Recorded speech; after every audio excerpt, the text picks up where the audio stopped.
Saludos, ¿qué tal queridos creativos? Bienvenidos a Dalia Creativa.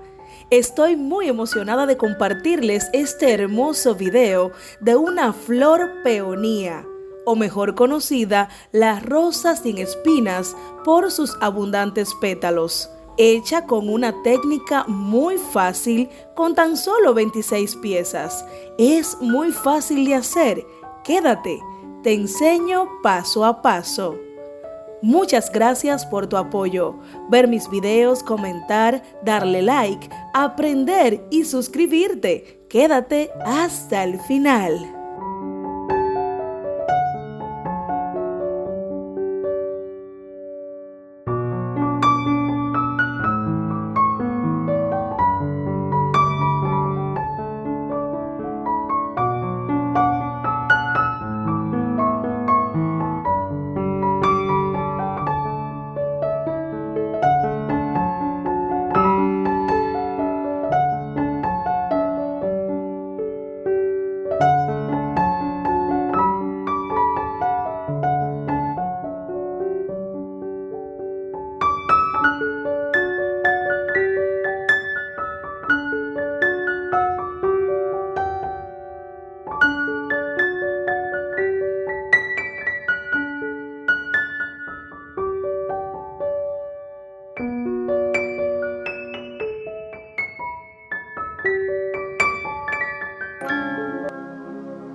En este momento te invito a darle like a este video, comentar y compartirlo.